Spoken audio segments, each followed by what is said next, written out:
Hi, everybody. So before we get started, I just want to randomly plug another podcast that I just got really, really into. It's kind of new, I'd say. I think they're on episode 35 right now. So wait, that's not new. That makes no sense. Why did I say that? Anyway, this podcast is called Otherworld. One word, Otherworld. World. I hate that word. I can never say it.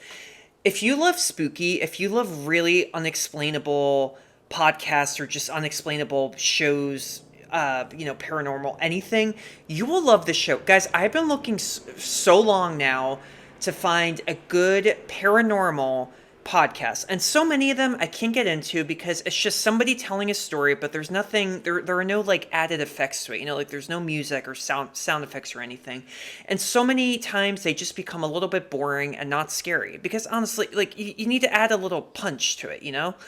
Otherworld does just that. The host, I think his name is Jack Wagner, he does a great job of literally adding this creepy music in as these people recount these unexplainable events. And I'm not even, I don't want to just say totally paranormal because they're not always paranormal. A lot of these people have sleep paralysis, and some of them, you don't have to believe them, believe their stories or not, but some of them are just flat out crazy. So weird. There's an episode where a guy claims that a jinn gave him an HJ, hand job. A jinn is like a demon, like in Islamic culture. What? There's another episode where a woman claims that a demon was communicating to her through her phone through dog barks. Yeah, like, woof woof, I'm a demon. Yeah, it's so good. Otherworld, I cannot recommend it enough. It's creepy, it's weird, it's so entertaining. New episodes every week, I think every Tuesday. Check it out. So good. I'm reviewing here! I'm good at harmonizing. Oh, I sound a little bit like Britney there. I'm good. Hi, everybody. Welcome to another episode of I'm Reviewing Here, a podcast where I, Matthew Bussey, watch and review Sight and Sound's top greatest movies of all time. Man, oh man, oh man, what a week. Shabbat Shalom. It's not Shabbat when this episode comes out, but it's Shabbat right now when I'm recording it. I know I should not be recording on Fridays, just in general. I should be out. I should be doing things, but I had a long week. Things got pushed back so much this week, and I feel good though. I'm so in the mood right now to just talk, and I'm especially excited to talk about today's movie because it's like one of my favorite movies ever. So good. And I just love the Shabbat candles, and I'm drinking the wine, and I recited part of the Kiddush because I still can't recite the full thing. And I'm already breaking Shabbat rules because I'm using technology right now. But nobody's perfect. Who cares? I do it my own way. How is everybody doing? I hope that you're all doing great. So when this episode comes out, I'm sure that there will be more episodes of that show, The Idol, on Max. Have any of you watched that show, The Idol? Okay, I just watched the first episode. Holy shit. It's so, I knew it would be dark because it's from the creator of Euphoria. This, I don't know how I feel about it. Now, it's only been one episode, so I don't know what will happen, if it'll get better. I was not very impressed with the first episode, though. It was, disturbing in a way that wasn't even good. It was disturbing in a way that just felt very exploitative and, just shocking for no reason at all. I mean, it's a shame, though, because it's so stylish. And, Lily Rose Depp, oh my God, she is so beautiful and so good. And also Rachel Sennett, who plays her assistant on the show. You may recognize her. She was in Bodies, Bodies, Bodies last year. She was in this fantastic Jewish comedy called Shiva Baby that came out, unfortunately, during 2020. Oh, God, I don't know. I hope it gets better, though. Yeah. Not a lot of happy things on TV. Oh, no, that's not true. Never have I ever just started, and I've been, binging that all day. Except I just went on YouTube, and some idiot just made the title of the episode of the YouTube video a spoiler to how the show ends. Son of a bitch, or bitch, whoever posted that. Why do people do that on YouTube? God damn. Well, anyway. Today's movie, my friends, is, like I said, one of my favorites. Not one of my top 10 favorites, but it's that type of movie that just has that instant effect on you. It is a very deep movie, yet a very simplistic movie. It's by a very controversial, very divided, no, I said that wrong, very divided, why can't I say that word?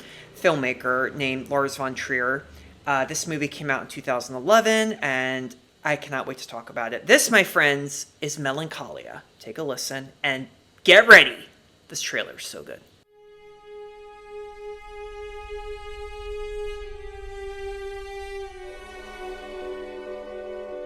We're alone. Life is only on Earth. And not for long.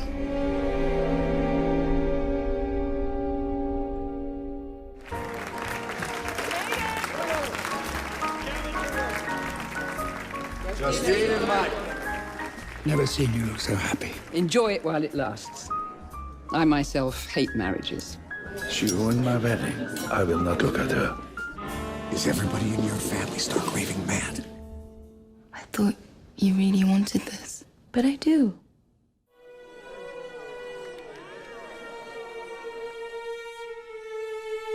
What star is that? Melancholia is just gonna pass right in front of us. And it's gonna be the most beautiful sight ever.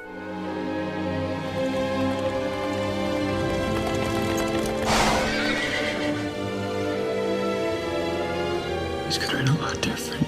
What did you expect? I'm afraid of that stupid planet.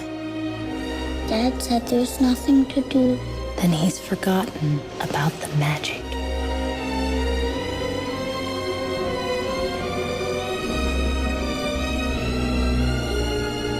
I want us to be together when it happens.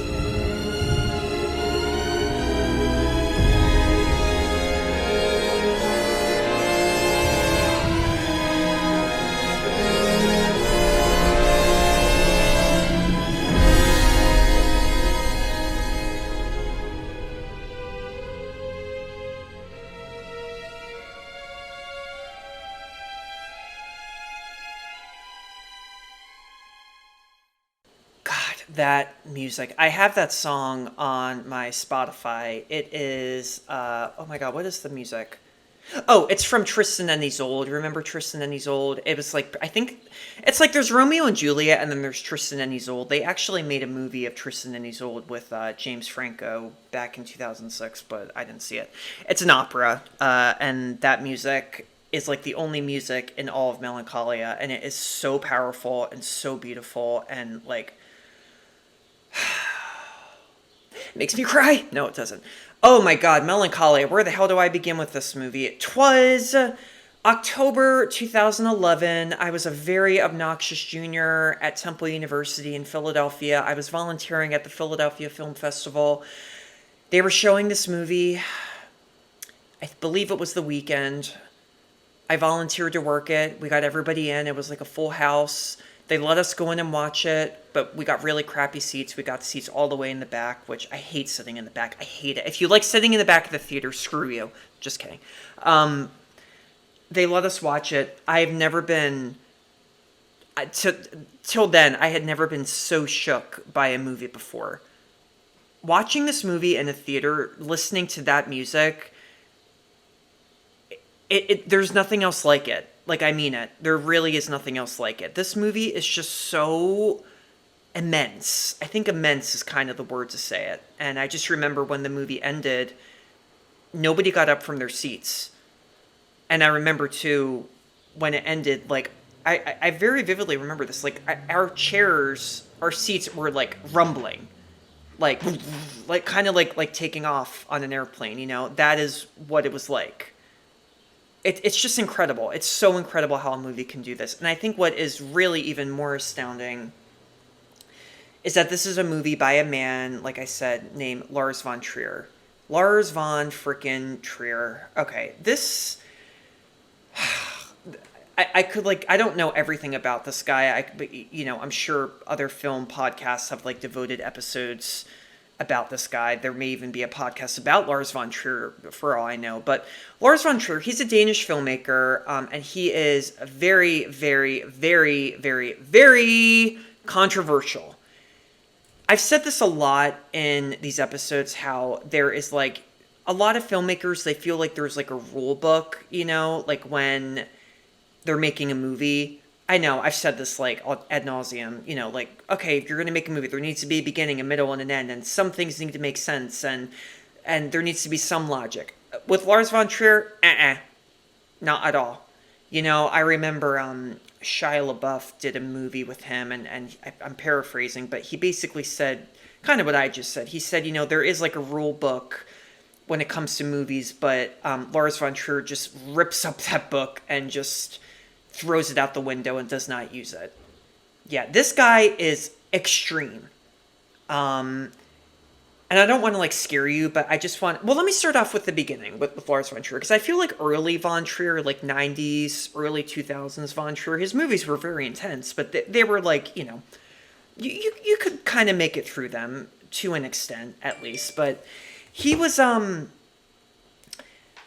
he's been directing forever. He's been writing and directing forever. I actually don't think he's ever even been to the United States because he doesn't like to fly. He started this film movement in Denmark called Dogma 95. He started it with this other great director named Thomas Vinterberg. It's very, very similar to the French New Wave movement. Dogma 95 is very much like make movies about ordinary people. There can be some kind of story to it, but the big thing with Dogma 95, though, is film it like... pretend that you're basically filming it with no budget, you know? That's kind of what it is about. No big effects, no big cinematography, no big epic shots or anything like that. No music, no huge actors, none of that. I even found this page where there were all these rules that were that had to be applied to Dogma 95. Here are a few of them. This is like crazy, but this is all true. The director cannot be credited in the movie. Okay? No special lighting. The film needs to be in color. The film cannot be filmed on 35 millimeter. Quote, no superficial action. So, yeah. So that he did a few of those movies. He did one movie. Oh God, I cannot remember the name of it off the top of my head. But like one of his earlier movies was very much a famous Dogma 95 movie, and it was very well done. But it did disturb the crap out of me. I think I had to watch it in film school. I think it was called The Idiots. Is that what it was called? Yeah, it came out in the late 90s. Oh, I can't remember. It was either that or one that what was it? Thomas Vinterberg did. I can't remember off the top of my head, but he started making movies like that, and then I feel like in the late 2000s, he kind of broke off from Dogma 95 and started making... And also, I should say, he was getting big actors, too, in Dogma 95. I think at the time, they may not have been huge, like, big, prolific actors, but that started to change a little bit. Like, for example, he did a great movie in 1996 called Breaking the Waves. It's like almost 3 hours long, but it's so good. I haven't seen it in forever, but it stars Emily Watson. No, not Emma Watson. Sorry, she wasn't born yet. Or she was, but she was like 5. Emma Watson, Stellan Skarsgård, who is in a lot of Lars von Trier movies. You'll recognize him. He's Alexander Skarsgård's father. Who's Alexander Skarsgård? Alexander Skarsgård is Eric in True Blood and Tarzan in Tarzan. Stellan Skarsgård, oh my God, Skarsgård, that's a hard word to say a million times. He's a Swedish actor, but he's in a ton of von Trier movies. But Breaking the Waves is just a remarkable character study. And he also did another movie in 2003 with a huge cast called Dogville that kind of broke the Dogma 95 rule in a way, because it did have a huge prolific cast like Nicole Kidman and Willem Dafoe and Patricia Clarkson and Chloe Sevigny and all these people, but it's strictly a Dogma 95 movie, and that the whole movie is filmed like on a soundstage, literally on a soundstage, and all the actors are supposed to be in these like sets, except there are no roofs or walls or anything. It's so weird. It's so friggin' weird.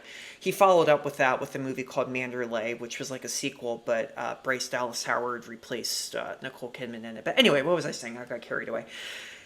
Apologies too, because yeah, this I swear I am going to get to Melancholia, but you have to know, if you don't know Lars von Trier, you have to know him before you watch Melancholia. And I don't want to scare you, because Melancholia is a depressing movie, but it's much more watchable than a lot of other von Trier movies. And I say this, and I just want to give like a little trigger warning, because this next movie I'm talking about, the movie that von Trier did before Melancholia, is one of the most intense, brutal films of all time. It's one of the most controversial movies of all time. So it's called Antichrist. Antichrist, Melancholia, and then von Trier's movie that he did after that called Nymphomaniac. They're actually all part of a trilogy. It's von Trier's trilogy of depression. That's what it's called. I don't know if he calls it that, but that's what like all the film critics called it. But yeah, so Antichrist, Melancholia, and Nymphomaniac. Melancholia is the most watchable one and the best made one, in my opinion. Antichrist came out in 2009. It's an art house horror movie starring Willem Dafoe and Charlotte Gainsbourg, an amazing French-English actress. I can't even explain it because I literally cannot explain it without cringing and making my stomach drops a little bit. 2 words: genitals. That's the first word. Second word. Oh God, I can't even say it. I'm just going to say it. Mutilation. Okay, that's it. That's all I'm going to say about Antichrist. That's all I'm going to say about Antichrist. Yeah, that's Antichrist for you. That's Antichrist. Oh, and you see it. Oh, it's all fake. We know it's fake, except it's so real. And von Trier just does not care. He's going to show you things you're not supposed to see, and he does not care. Nymphomaniac is a 2-part movie, are also starring Charlotte Gainsbourg. Nymphomaniac, if you don't know that word, it's the sex addict. Nymphomaniac is a movie featuring real, unsimulated sex between the actors, except it wasn't really the actors having sex. The actors were pretending, and they had these, like, CGI, like, sticker things around their genitals, and then von Trier filmed real porn actors. Like, he inserted their shots of them actually boinking and then CGI'd them onto the actors. Yeah. It's all real. It's all real. When I say real, I mean, like, the extremeness of the Von Trier movie. There's a scene in Nymphomaniac where Charlotte Gainsbourg, she's also in that movie, she gets spanked with, like, a flogger or whatever. And I'm not talking like 50 Shades, like, ooh, this is a sexy scene. No, she gets flanked so much that her butt is bleeding and bruised, and you see it up close. Like, whew! I was a total dick. One time I was at my friend's house, and Nymphomaniac was on Netflix, and I put that scene on. They were all having a party, and I went, guys, look! And they all came in and were like, what is this? I know, I was really annoying. Oh, man. All right. Wow, I'm already like 18 minutes in. Okay, almost 18 minutes. Lars von Trier, though, look, read him up, and definitely watch one of his movies. I would definitely say start with Melancholia, because Melancholia, I think, is one of his best. I don't know if it's his actual best. I think Breaking the Waves is I don't know, it may be like a tie between this and Melancholia, but Melancholia is basically a sci-fi science fiction character study that really revolves around 2 sisters. And it's got a very simple premise. Here's the premise. There's a planet in outer space, of course, and it is orbiting towards Earth, and it's going to literally collide with Earth and kill everybody on Earth. Now, that's actually a real thing. God, I hope it does not happen. I mean, please, like, imagine, like, literally we got through COVID and now we have to deal with the planet freaking hitting us. It is a thing. It's called Nibiru Cataclysm. I think that's what it's called. And it's a real term. It was kind of like a doomsday belief that a lot of doomsday people, that's actually what, like, they're called. They believed that was going to happen in the early 21st century. They thought a planet was going to come and collide with Earth. Kind of like when people thought 2012, like everybody was going to die. And then they made that movie 2012, except it came out in 2009, so it didn't make any sense. And then 2012 came and we're all here. Yeah. That's a real thing. I think what's so incredible about Melancholia is, well, it's a lot of things. The acting is phenomenal. The cinematography, the music, just the power of it all is remarkable. I think what is so unforgettable about it, though, is that it kind of has this like dichotomy, and that it is a heavy movie, but it also is I kind of said this already. It's a heavy movie, but it's a very simple movie too. You really understand what this is all trying to say and what it's about. And it's like you don't even totally get if there is a moral to the movie. You understand what it is. You get like the relationships and everything that Von Trier shows in the movie. And it's not really like they're so significant, but they are, in that they just are so real, you know?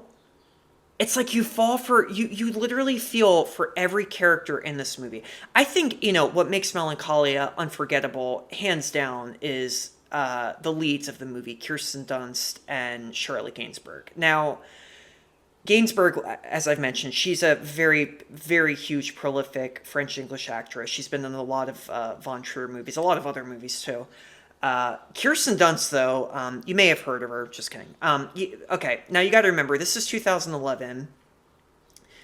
Pre-Melancholia, Kirsten Dunst was really only known for, like, big Hollywood movies. You know, Spider-Man, Bring It On, Jumanji, Drop Dead Gorgeous, Dick. Dick is a friggin' hilarious movie. I encourage everyone to check it out. But, you know, she was really only kind of doing, like, movies that had a lot of profit. And her performance in Melancholia, like, she was snubbed at the Oscars. She is outstanding in this film. And I remember seeing this for the first time all those years back. I mean, it's so exciting. This happens with a lot of other actors too. It's so exciting when a big budget Hollywood actor does a small movie and blows it out of the water, you know? Like, the only other example I can think of is Jim Carrey in Eternal Sunshine of the Spotless Mind, you know? Because he's not being Jim Carrey. He's actually just being a different character for once. And he's so good in it. He is such a realistic, well-meaning, yeah, that's an adjective, yeah, character. And in Melancholia, like, Dunst erases any old perception that we had of her of being this, like, not that she had a bad reputation or anything. No, not at all. But this was the first time where she really showed her acting chops in such a different way. She showed that she can really take seriously nuanced, deep characters and crush it. That's kind of all I can say. And she won Best Actress at the Cannes Film Festival when this premiered. Oh, the Cannes Film Festival. I have a really cringeworthy story that relates to this movie. If you know this movie already, you know what happened at the Cannes Film Festival with this. But anyway, I'll get to that at the end of this. Yeah, Dunst won Best Actress, and she deserved it. And look at her now. She's now an Academy Award-nominated actress. She was in The Power of the Dog. I know it doesn't make sense when you first watch it, but watch it. And she is phenomenal. And she is now not just she's not just an actress doing roles that get you a lot of money. You know, she's proven now. No, she's not one of those actors just in it for the money. She's in it because she loves to act, and she can do it, and she's fantastic at it. I think, you know, the trajectory of her life leading up to Melancholia too is just remarkable too, because I mean, it's sad because she filmed Marie Antoinette in 2000, that came out in 2006. Then Spider-Man 3 came out in 2007. I think she did like one movie after that. Dunst actually went to, and she doesn't talk about this a lot, but she actually went to a clinic for depression. I think she probably just needed a break because she's been in this business since she was a kid. And you know what she did when she came out of that clinic? Clinic? Rehab? I don't know what it's called. She went and did this movie. Now, ironically, in Melancholia, she plays a very depressed, deeply depressed woman, which is ironic because she had just gotten out for depression. But, I mean, what a story, though. She was in a dark place. She got help. She came out, and she did this movie, and boom! She did an amazing job. Wow. I'm, like, really, like, on edge right now, and I've only had, like, 2 sips of wine. It's not the wine talking, I swear. This is what happens, guys, when you love movies. You get so freaking, like, annoying and obsessed. Okay, now, look, I'm going to talk about Melancholy and what it's about. But you know what? I'm going to do it My description of Melancholia, like the description of the synopsis, is going to be a little... I'm going to try and make it a little quicker. Also because there's not really a whole ton of little things to say about the synopsis. This movie opens up with this gorgeous, breathtaking, surreal sequence where you see Dunst, she plays Justine, and Charlotte Gainsbourg plays Claire. They're two sisters. When this movie opens up, you see these really gorgeous, slow motion, super like artistic, like painting almost shots of all of these crazy things happening. You see birds falling from the sky. You see Justine and Claire on this big estate, and Claire looks really afraid and she's running, but Justine looks really calm, and something's happening in the sky, and there's a shot of Justine in a wedding dress and she's floating up a river, and it's like a total replica of that famous Ophelia painting, Ophelia from Hamlet. Such a good painting. All these events happen, and then you see this big planet collide with Earth. And then suddenly we're cut to the next scene, and we see this subtitle, this inner title come up. Part 1, Justine. Okay? We find out who Justine is. Justine has just married this very nice guy named Michael. He's played by Alexander Skarsgård. And they have just been married.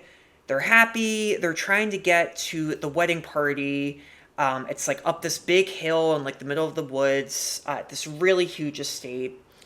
And you know, they keep trying to get up, and they can't. Also, it's like a castle too. I'm sorry, it's not even an estate. It's a castle, and they're getting there. And it's also owned by John. John is played by Kiefer Sutherland. He plays Claire's husband. He's a very testy guy in this movie, and he kind of has a right to be. Why? Because Justine's late to her own wedding party. And it's one of the most awkward wedding celebrations ever, because you notice that there's something very off with Justine. She's not really smiling a lot. She seems a little bit off. And Claire kind of keeps asking her, like, are you okay? What's going on? And Justine's just like, yeah, like, whatever. But, you know, she keeps going to her room and hiding from everybody. Michael kind of senses this too. And, yeah, something's off. Something's a little bit off, you know. And, again, other stuff, there's other awkward stuff happening. So Charlotte Rampling and John Hurt, rest in peace. Oh, such a good actor. They play Justine and Claire's parents, and they're kind of like, Gabby's kind of like a bit of a smart ass. You know, she does not like Michael, or no, not Michael, I'm sorry. She does not like John at all, and John really doesn't like her. So there's some awkward tension going on already. There's a moment, though, that kind of sets everything in motion. So Justine, you know, leaves the party at one point. She gets on this golf cart. She goes off into the field, and it's at night. And, you know, you hear that music, that Tristan and Isolde soundtrack come on. So you know something is going to happen. And Justine just looks up into the sky. And there are just all these stars there. You don't really see anything, but she just looks up, and it's such a... Oh, she's so good in this movie. Dunst just has this expression of both curiosity and almost like a psychic kind of ability, you know? She just feels like something is going to happen. And when you watch her, when you see her reaction, you're also going, yeah, what is this? You know? What's going on? Oh, it's weird. It's creepy. It gives you chills. It really, really does give you chills. But long story short, Justine basically screws up her entire wedding. She ends up sleeping with a guy at the wedding. This guy named Tim, played by this actor named Brady Corbett, I think is how you say his name. He was in 13 with Evan Rachel Wood. Such a good movie. Evan Rachel Wood and Holly Hunter. Yeah, she sleeps with him, and Michael basically gets so fed up at the end of the night from her being depressed, because she's clearly depressed. I mean, she just won't admit it. And he basically leaves her. And Claire is also just basically like, Justine, like, I hate you so much sometimes. Like, look what you just did. And what's Justine's reaction? Emotionless. She doesn't know how to feel, you know? We now go to part 2. Part 2, Claire. Oh boy. So this is set at the same castle, and it's, Claire and John are living there, and they're living there too with their son named Leo, this little boy. Justine comes back like in a cab, and she's a mess. She is more than depressed. I mean, she like needs to be hospitalized. Like, she is just sleeping in the car. Claire puts her to bed, and Justine does not get out of bed. And there's a scene that just is like, oh, it makes you cringe, where Justine tries to get Claire tries to get Justine into a bathtub, and Justine cannot even get in. She's literally like, no, like cannot even lift her legs to go in. Oh my God, it's so real. It's so real. And anyway, this is where we find out that there is a planet that allegedly is going to go right past planet Earth. It's a rogue planet. It's called Melancholia. John is like really obsessed with it, and Claire is really afraid of it. She doesn't want this coming. Justine is calm about it. There's a moment, a phenomenal scene in the movie that's not like exploitative at all, where it's at night and Claire leaves the castle, and again that Tristan and Isolde music comes on, and she is walking around this like creek, and she sees Justine, and Justine is butt naked, lying on these rocks, staring up at Melancholia, the planet, and just staring at it naked, like embracing it, and she's like touching her body, and she's just staring at the planet, like it's like her face is just like, I love you, her face is just like, come to me. It's a beautiful moment. It's a beautiful moment. I remember watching this with my sister, though, and my sister just went, what? Yeah. Like I said, look, Von Trier movies are definitely out there, but some weird things start to happen, though, on the estate. Like, some weird weather phenomenon starts to happen. The horses go crazy on the estate. It starts to, like, rain when it shouldn't rain. It rains randomly. All this stuff starts happening. These, like, fires start to, like, kind of happen out of nowhere. And it's night, and the four of them, John, Claire, Justine, and Leo, they're all outside, and they're all ready to watch Melancholia go past Earth. And it does that, and Claire's like, yes, good, we're going to survive. Good, good, good. The next day, she can't find John. It turns out she ends up finding John dead in the farm. He died by overdosing on pills. And she's like, what happened? And she gets this little like metal ring thing that John and I think Leah, I forget who makes it in the movie, but they make it so that they can look up in the sky. They can point into the sky and see how close Melancholia is. And Claire gets it, and she uses it. And Melancholia is 10 times closer to Earth than it was. What happened? Well, it orbited back around. It did a little loop. It did a little U-turn. And now it's coming back, and they're all screwed. They're all going to die. Now, this is very important because this is not like Independence Day. This is not a movie, a 4-hour movie with like a ton of characters. This is just a movie with... Right now, it's only two sisters. One of them is very calm. One of them is terrified, and it's the son, Leo. So when the movie ends, Justine seemingly calms Claire down and basically tells her, like, it's okay, we're all going to die, but I'm here with you. Your son's here with you. They set up this little fort, like, made of trees. It's kind of like a little, like, teepee, and they set it up on this field. And the planet gets closer and closer and closer, and it's coming closer, and Claire is just crying, and she's horrified, and Justine is just smirking in a way. I mean, she is just so calm about everything. And then the planet hits Earth, they are eviscerated. Boom, the movie ends. Wow. Holy... I mean... I just want to go watch the movie right now, too. I really, really do. The ending of this movie, it is one of the greatest endings I've ever seen in any movie. I want to apologize to you if you hear drums. There are drums outside. Can you hear them? Yeah, they're really freaking loud. Well, look, it kind of makes sense, because, I mean, there's... No, doesn't make sense. There are no drums in Melancholia. I don't know why I said that. So it's a simple... For me, like, even when I first saw this... The most simple and obvious thing in Melancholia is this. Justine is a representation of Melancholia, and Claire is a representation of Earth. It's very simple. Justine is calm because the planet doesn't care about hitting another planet and killing people, and Claire is not depressed, and she's just, understandably scared, And there's something about that difference between the sisters and the fact that they actually get closer at the end that is very moving. I think that's one of the most moving things about Melancholia. There's other things too. I mean, there are so many symbols in this movie and almost like allegories. There's a lot of religious allegory. There are a lot of religious allegories in this film, and I couldn't even catch all of them, probably because I'm not Christian and I just don't know a lot. I don't even think von Trier is a religious person, but he definitely loves his symbolism in his movies. There's a lot of that here. There's a lot of metaphors, In the beginning of the movie, the limousine that Michael and Justine are in, they can't get it up the hill to get to the castle where the party is. It's like a 10-minute scene where they just cannot get the limousine up. Why is that? It's kind of like they can't, in a way, how do I say this? Because there's another scene too, this like happens twice, where there are these horses that Justine and Claire are riding, and they're riding them through the woods, and then these horses, they get to this little bridge, and the horses won't cross the bridge. They just won't. They're neighing, and they're going crazy, and they won't cross it. And I read somewhere too, because I thought about that for a while, and I think what that kind of means is that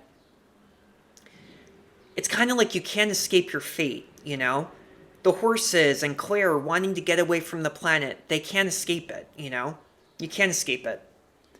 I think even in the beginning, it's like we don't want the beginning to happen because Michael's so nice, and we know that Justine is probably going to get into a lot of trouble and ruin this relationship.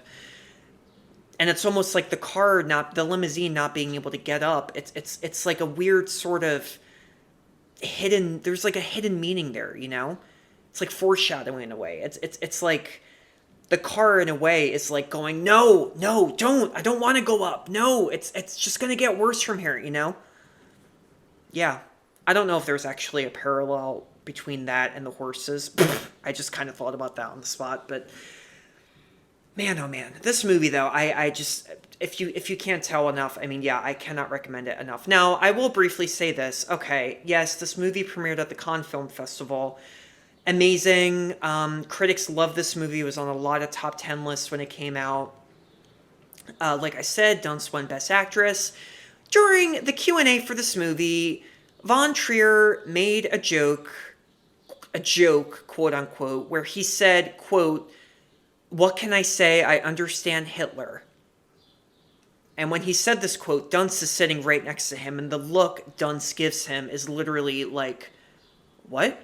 The look that she has is like, I'm going to punch you in the freaking face. What are you talking about?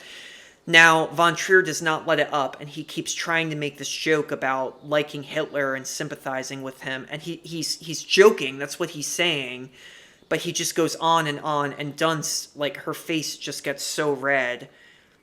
And eventually, he finally stopped, and very justifiably so. The Cannes Film Festival banned him from the rest of the festival during that week, and they declared him, quote, a persona non grata.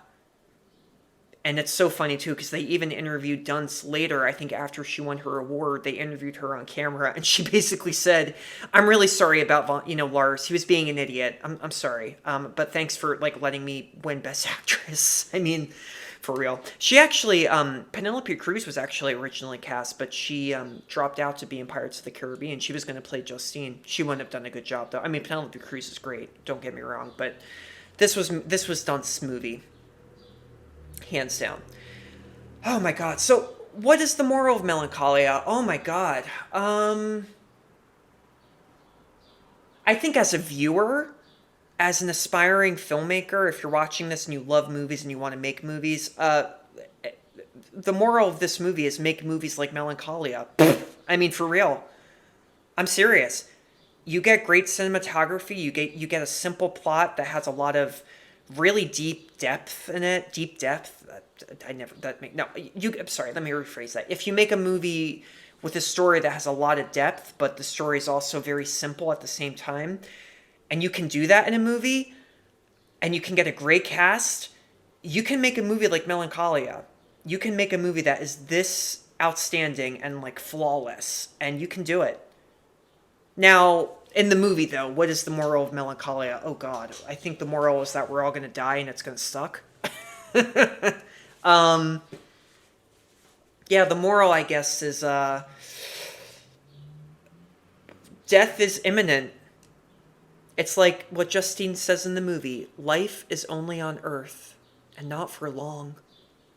Yeah.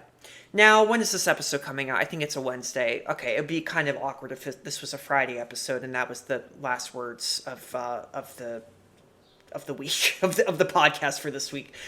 Oh my God, where can you watch Melancholia? Now, Melancholia, I actually own this on Blu-ray. And before you even watch the movie, you should just go and buy it on Blu-ray too, because it's that amazing. You can watch this on YouTube and you can watch it on Amazon Prime, but you have to have a Magnolia Pictures subscription account. Magnolia Pictures is the studio that did Melancholia. They're a great studio. They do a lot of fantastic indies. If you don't want to do that, though, you can rent it on other platforms like Redbox or Apple TV. Rent it. I cannot recommend this movie enough. This may be one of my favorite movies from, I know we're almost at the 50 mark right now. We have a few more episodes until we get to movie 50, which I don't know what it's going to be. I have to do the calculations for that, but I have to just double check that. But man, yeah, this was a lot. I really hope that I educated you all on Lars von Trier and this movie. See it, and I guarantee you will be amazed. Thank you all so much for tuning in. Oh my God. It would just take a sip of my wine right now. I'm getting really hungry too right now. Oh shit, that is fresh. Bridesmaids quote, 2011. 2011 was a friggin' amazing year for movies. I just have to say that again. I say that all the friggin' time too. Okay. Thank you all for tuning in. I will shut up now. Thank you all for tuning in to another episode of I'm Reviewing Here. New episodes are Mondays, Wednesdays, and Fridays. Unless I can't find a movie, which is bound to happen. The next movie I actually cannot find anywhere, so we may have we may have Friday off. I may have Friday off, that is. But don't forget to review and subscribe. Leave a good review. If you're enjoying me and I'm entertaining and I'm not annoying enough, even though I know that's impossible because I annoy myself all the time, please leave a review. Don't forget to tell people about it. You can also follow me on Instagram at I'm Reviewing Here. You can follow me personally at Mabussy, Bussy. It's my last name. Don't joke. I get it. It's funny. Ha. You can also follow me, subscribe to I'm Reviewing Here on YouTube, simple at I'm Reviewing Here. New episodes drop the same day as the podcast, and I will see you next time. Goodbye, and be safe. And if a planet is going to come to Earth, just get ready. Yeah. Oh, I had a joke there, but I lost it. Okay.